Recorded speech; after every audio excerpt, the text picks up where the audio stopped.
Awesome. Well, I can go ahead and get started with the first part of this webinar, which is a general overview of what conservation easements are and what are their purposes. Like I said earlier, my name is Katie Doss, and I am the state coordinator with the Sustainable Iowa Land Trust, also known as SILT. If you haven't heard of SILT before, we are a 501c3 nonpartisan nonprofit, and our mission is to permanently protect Iowa's farmland for sustainable food farming. We do that through three different ways, including outright land donations that we are able to rent to new and beginning farmers or folks who wouldn't otherwise be able to afford farmland at a reduced rate. And we can also permanently protect farmland through an agreement called a Reserved Life Estate Agreement, which is an agreement that SILT enters with the landowner that says at the time of a landowner's passing, their land will then be donated to SILT, and we will continue to use it for sustainable food farming and connect it to a new and beginning farmer. And then the third way that we protect farmland, which is the method that we are going to be talking about today, is conservation easements. Specifically, we use agricultural conservation easements, and so we're going to be talking a little bit more about what that is as a legal tool and what is its purpose. So, some basic components of conservation easements are that it is a document tied to the deed of a property and it lasts in perpetuity. That means no matter who owns the farmland, whether it is a current landowner, maybe it is a new and beginning farmer, or a neighbor, or their next of kin, that document is always tied to the deed of the property and is passed down as that property changes hands. So it lasts forever. The main purpose of conservation easements are to preserve conservation values and establish public benefit.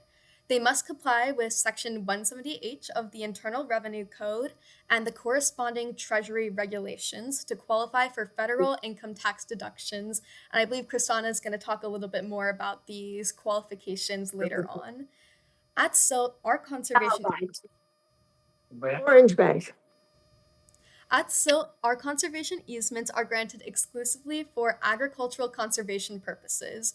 There's other types of land trusts that can do different types of conservation easements. Example of this is the Iowa Natural Heritage Foundation, who can preserve land for conservation values, or American Farmland Trust, or even the Nature Conservancy. But because at SILT we work primarily with agricultural conservation easements, that's the majority of what I will be talking about today.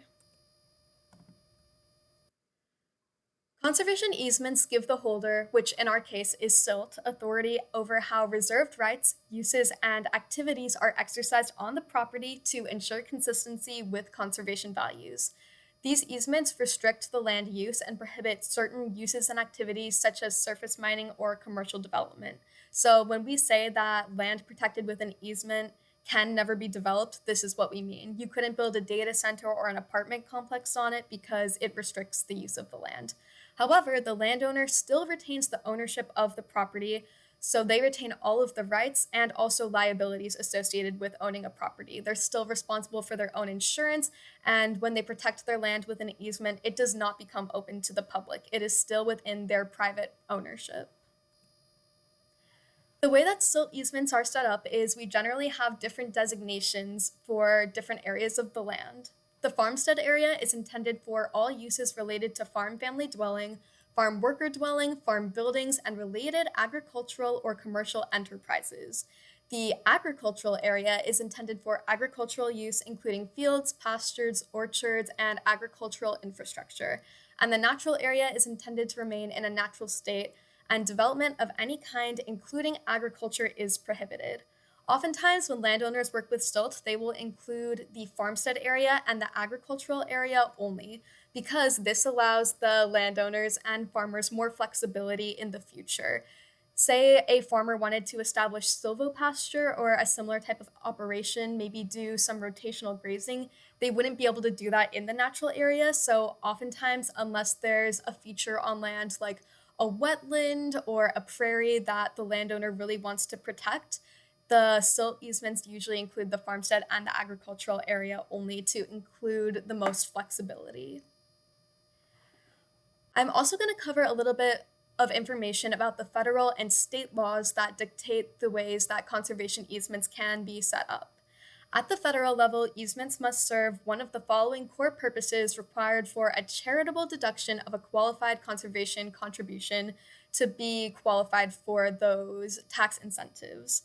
So these include relatively natural habitat, which is reserved for wildlife where agricultural use is prohibited, open space that provides scenic enjoyment and or protects agricultural use, recreation or education that educates the public on nature-friendly table food farming and examples the benefits of crop diversity and local foods, which is a SILT-specific example of what that recreation or education could look like, or preserves the property if it is of historic or cultural importance. At the state level, Iowa Chapter 159.2 includes the stated agricultural conservation goals for the state of Iowa that SILT generally tries to follow in the way that our easements are written. This includes encourage, promote, and advance the interest of agriculture, encourage a relationship between people and the land that recognizes land as a resource to be managed in a manner that avoids irreparable harm, and development and implement policies that inspire public confidence in the long-term future of agriculture as an economic activity as well as a way of life. So, connecting these two, the way these look in practice is conservation values on silt protected farms that have open space, including prime farmland of state importance, annual and perennial cropping, rotational grazing and agroforestry systems, or are nearby public roads and metropolitan access. Recreation or education can also take place on silt protected properties, including education about crop diversification and farming without synthetic chemicals. These easements also ensure public benefit by having open space and improving food security and access to healthy foods, reducing erosion and nutrient runoff, and providing scenic enjoyment for people looking from nearby roads and homes. But most importantly, they also promote economic development and improve rural well-being and quality of life by permanently protecting those areas and ensuring those communities always have access to local foods. Another thing that's important to note about the way that conservation easements work is that they typically reduce the value of a property because they restrict the land use. With SILT agricultural conservation easements, it's usually about a 40% reduction in value. However, this isn't necessarily a bad thing because this reduction in value makes this land more accessible to Iowa's next generation of farmers who might not otherwise be able to afford the increasingly rising and high cost of farmland. For properties that SILT owns, we are able to rent or sell at a reduced rate, usually about a 40% discount compared to the surrounding properties in the area. And for properties protected with an easement that SILT does not own, the value of that land is still reduced by the easement, so oftentimes the landowner and the farmer will come to an agreement for a reduced rental agreement because there are so many restrictions associated with the way the property is able to be managed, but ultimately that number is set between the landowner and the farmer. It's also worth mentioning SILT's Monitoring and Defense Fund. So every protected property by SILT has an annual monitoring visit, and we do this to ensure that the terms of the easement are being upheld.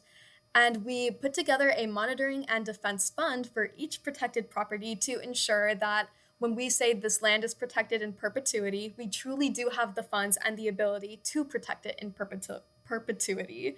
Usually, this is around $15,000, although it varies depending on the specific property. And it can be something that we partner with landowners to fundraise for. If a landowner has the means to directly donate and contribute to this fund, that's also an option. Or another option is we can partner with the landowner to apply for a U.S. Department of Agriculture program called the ACEP ALE program that I'm going to explain a little bit more in depth later on. SILT is accredited through the Land Trust Alliance, which means that we go through a very rigorous accreditation process to make sure that all of our procedures are in accordance with the generally accepted practices for a land trust, and it also affords us some security. Sometimes landowners ask us what happens if SILT dissolves. Well, in an instance like that, we would still have the monitoring and defense funds associated with each property. So then a different land trust would be the one responsible for that monitoring and defense, and we'd be the ones enforcing that conservation easement throughout time. So even if SILT were not to exist, the easements would still exist, and we have that fund to make sure that those restrictions placed on the property do truly last in perpetuity, and that there's an organization ensuring that that happens. So this really grants landowners a sense of assurance. So, like I mentioned earlier, the ACEP ALE program stands for Agricultural Conservation Easement Program dash Agricultural Land Easement. This is a U.S. Department of Agriculture program that SILT is an eligible entity for. Through this program, we are able to partner with landowners who choose to protect their land with SILT through a conservation easement to apply for some funding to help recoup some of that loss from the devaluation of the property that just happens when a property is protected. So, an example of this is, say there is a parcel of land that's valued at around $200,000, and then the easement brings it down to about $100,000, just to use whole numbers. Then, through this program, if a landowner is selected, they are eligible for a $50,000 payout, so 50% of the devaluation. And this is something that can go towards the Monitoring and Defense Fund. It can be a way to not disinherit their heirs if they want to make sure that their next of kin has something that they were maybe expecting from the sale of this property. And so, all around, it's a really great program to ensure and help landowners recoup some of the loss associated with protecting farmland. Donating to an easement to SILT may also qualify landowners for a federal income tax deduction or an Iowa state tax credit, but this is something that Christina is going to talk about a little bit more thoroughly. And really, I just want to touch on that the main point people usually choose to protect their land is peace of mind, and knowing that the land they love will always be the land that it is. For some people, maybe they've spent their entire lifetime stewarding this land, growing food, and feeding their community, and maybe they live in a neighborhood where they've seen lots of their neighbors' parcels of land be developed, and they don't necessarily have a plan for what is going to happen next with that land. This is one way to make sure that no matter what, this land will always stay in sustainable food farming.